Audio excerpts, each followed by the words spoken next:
Hey, what is up guys, this is Cobb and welcome to the 4 newest champs arriving to raid Shadow Legends in the month of March. We've got Kafru, we've got Fina, we've got Grand Oak Padreg, and we have Gizmak. Oh yes, new mythical. It's gonna be awesome, man. Before we get into the breakdown, if you are gonna be starting off a fresh raid Shadow Legends account, or if you're a beginner player, make sure to start your account the right way by clicking the link down below in the pinned comment. By doing so, you'll be starting off your account as soon as it hits level 15 by unlocking Juliana, a free epic attack champion for free, as well as obtaining 500k starting silver and a bunch more additional starting supplies. It's the best way to kickstart your fresh account. And alright man, let's get this started with Kafru the Deathkeeper, man. Epic Void champ, defense style, coming in for the Undead Hordes faction. His A1, Born Gladius. This kind of sets the theme for this entire champ, right? I've skim-read most of these already. This one attacks one enemy, 50% chance of transferring one random debuff from this champion to the target. This is what this guy seems to be all about, man. Debuff negation. Taking debuffs from your entire team, really, with the rest of his kit, and passing them over onto enemies. Seems pretty goddamn tight to me. The A2 further builds on this theme, attacks all enemies before attacking, removes one random debuff from all allies. Damage increases by 5% for each debuff removed. Also heals each ally by 10% of this champion's max HP if a debuff was removed from them. Now me over here, gotta confess, bit of a noob, right? My account isn't even strong enough to be taken on Hydra just yet. But I kind of get the sense that bosses like Hydra, right? Spamming out a whole crap load of debuffs. This is an attack all. It's peeling debuffs from your guys all the time. Is this going to be like a Hydra champ to at least get you started in Hydra maybe? Let me know if I'm wrong. I might be way off. I've still got a lot to learn over here, you know what I'm saying? Now's probably a good time to mention as well, make sure to like if you do enjoy the video, and subscribe to come along on the journey, man. From noob to pro. That's me, I'm the noob, by the way. As if that wasn't obvious. Anyway, man, A3, Goad the Living, places an unkillable buff on this champ for 1 turn, and a taunt buff on them for 2 turns. Is that good? I mean, the taunt feels good. Especially reading into his passive as well. Decreases the damage all allies receive by 10%. This champion will receive that damage instead. So I guess you just gotta build this guy to just be a giga tank. We're probably talking accuracy gear as well, right? Hell, who am I fooling? I don't know the endgame well enough to know how good this guy seems, but you know what? Seems pretty tight to me from my noob perspective. How would you guys be using this guy? Let me know down below. I'll probably learn something. Next up we have Fina, Blade of Aravia. Legendary, magic affinity, support type of the High Elves faction. A1, attacks one enemy, has a 50% chance of increasing the cooldown of a random skill on the target by 2 turns. I've seen this effect pop up quite a bit. People seem to have mixed reactions to champs like this. Some people like them, some people despise these skill cooldown increaser champs.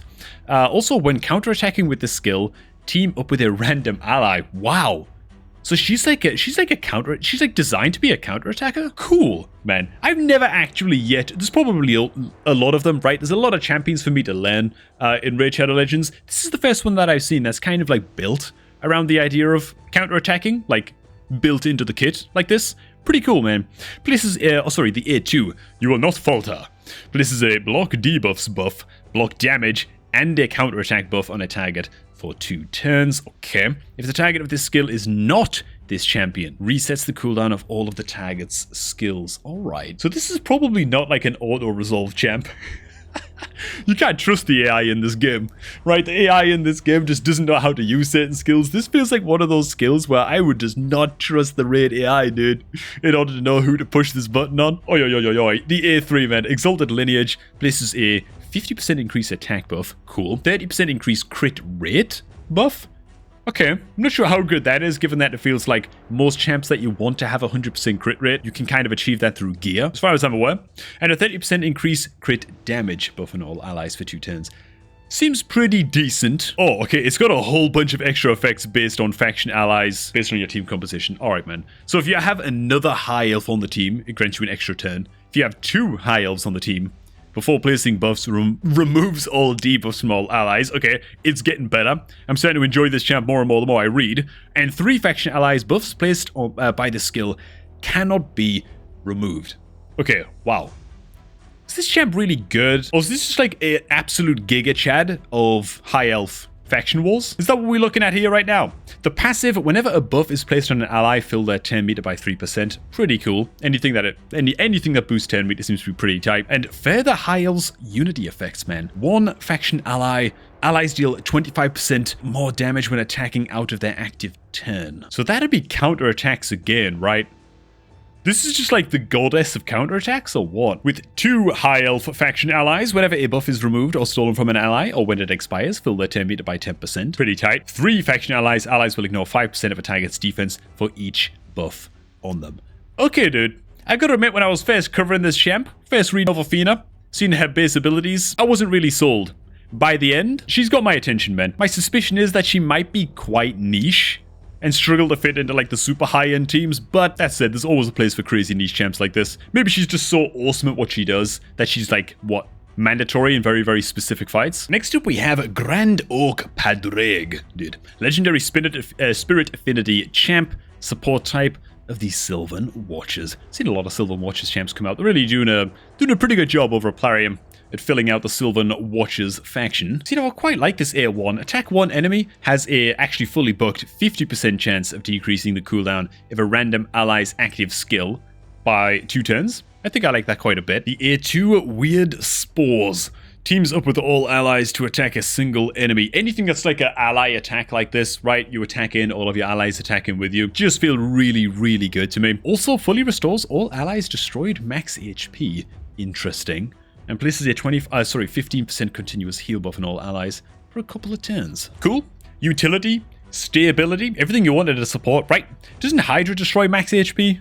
There's probably a lot of other fights as well that also destroy your champ's max HP as well. Maybe this guy is a good Hydra support. Again, I wish I knew.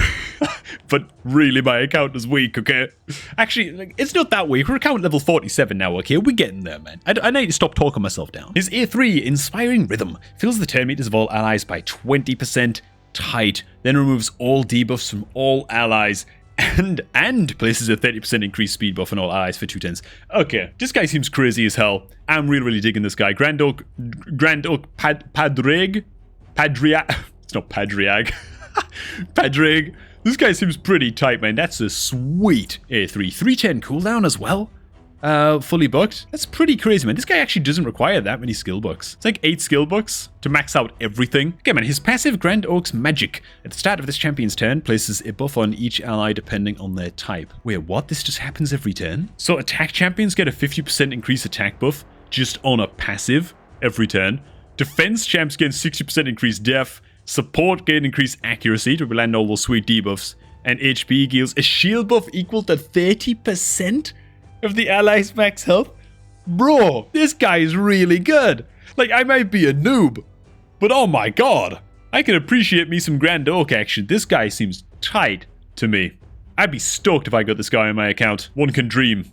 And alright, man, finally this brings us to Gizmak the Terrible, also known as Gizmak the Fabulous, with his incredible beard. Mythical support champ for the Ogryn tribes. Of course, he is a transformer, so there's a hell of a lot of skills to cover. To be honest, I'm not going to cover them too in depth, because first of all, what the hell do I know?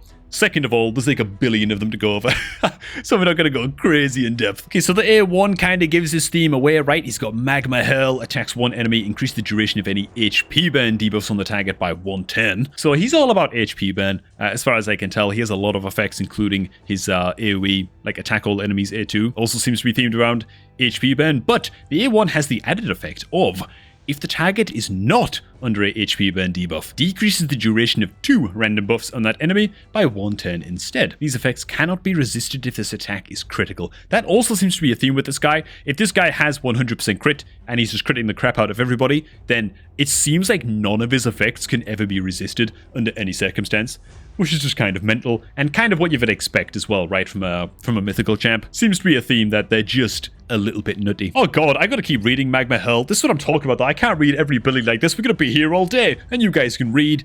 Anyway, man, then this is his A1 continued, by the way. We're not done. Then attacks all enemies not under HP burn debuffs, except for the initial target. So it just hits the rest of the team with the A1 as well. Doing the same thing again, decreasing the duration of 2 random buffs on all enemies hit by 110. Crazy as hell. Oh yeah, and it can't be resisted.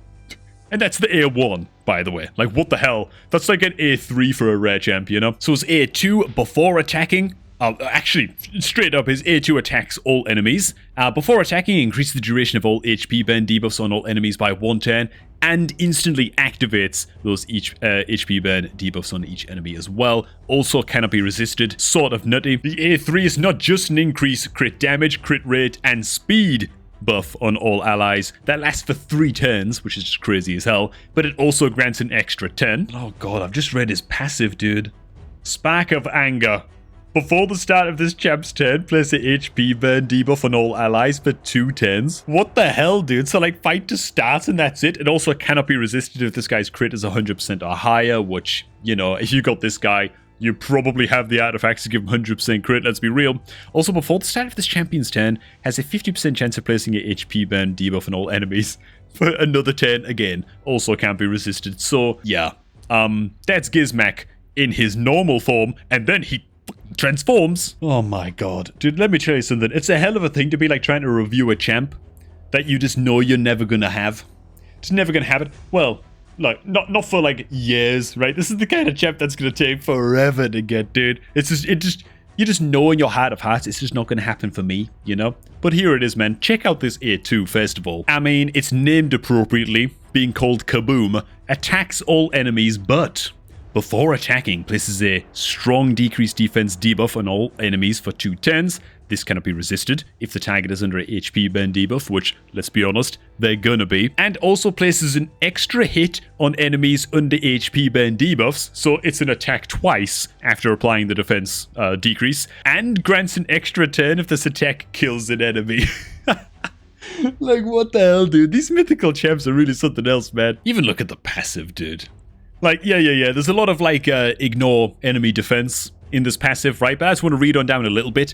Will also ignore block damage, shield buffs when attacking enemies under HP burn debuffs. Inflicts 20% more damage to enemies not under a HP burn debuff. Dude, this guy, obviously crazy as hell. I'm not even going to pretend to know what kind of content you use him in. If you add him on my account, I'd use him in everything, I'll tell you that for free. And those are the 4 new champs coming to Raid Shadow Legends in the month of March. Make sure to subscribe for more videos to witness my journey from noob to pro. It's gonna be awesome. If you are starting off a fresh Raid Shadow Legends account, or you know someone who is, direct them, or yourself, to the link down below in the pinned comment. Click that to start off your fresh account with a free epic champ in the form of Juliana as soon as your account hits level 15. And that's all from me. Thanks for watching, guys. Do enjoy the rest of your day, and I'm gonna catch all of y'all just a tad bit later, man.